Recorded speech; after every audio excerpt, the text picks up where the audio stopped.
Murizei. Mushe Clinton zirizei.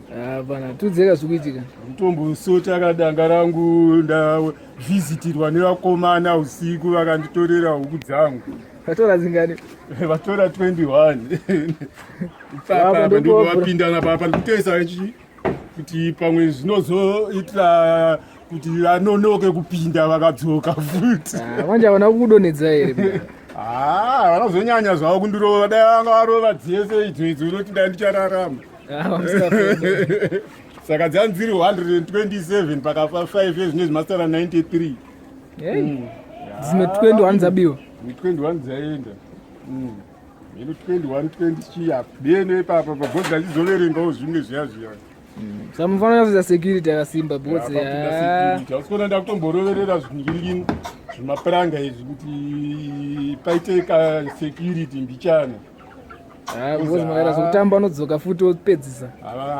Havanotopedzisa because havaregedze kuda kudzoka ka vanhu vacho vanotoona kunge zvato easy kwavari, vanongoda mari yemahara kana kandotengesa nedhombi yavari profit wese.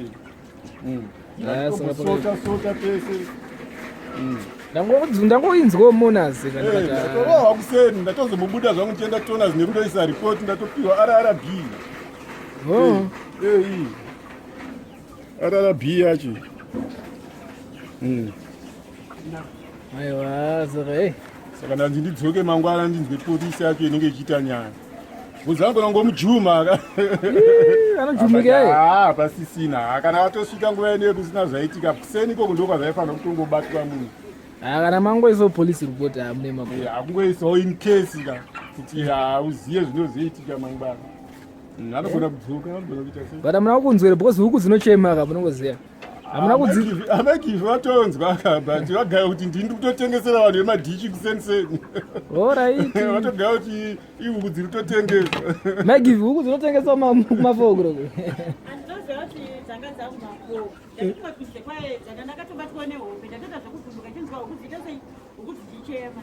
Saka pandamuka ndambotoka mumapinda katsi kana kuti gonzo ndorapinda mudanga. Sese pandamuka tarisa nepahwindi. Ndona apa pakavhurwapo. Patori nelights pakavhurika. Saka ndafunga ndivavadhibva kutotengesera vanhu huku vemadhichi aya vanawanzomuka kutengeseni ma6 otenga huku. Saka time ndona dziri kota to 4. Ndopa ndakuda ndauda kuti ndipinde mutoilet. Ndopa ndasvika nditarisira vavadhiri mukati mudango. Ndopa ndaona apo pakatoita sei pakatochekwa pakatovhurika. Ndopa ndadzokera ndinodaidza ndopa ndatongogura joka pakaiswa cheya. Munhu akabuda achimhanya oita sei obva apiringiswa obva adonhedzwa necheya yanga yakaiswa padhowa apo.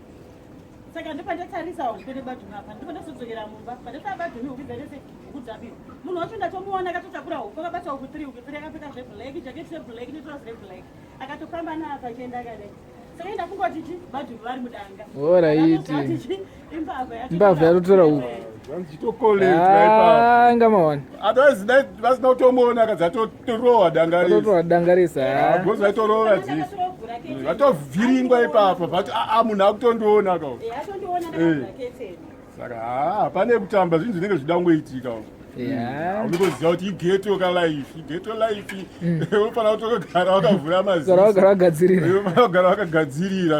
Unovhizitirwa nava vakomana. Vanenge vachitsvagawo ka. Vanenge vachitsvaga. Iribo. Ibo Clinton.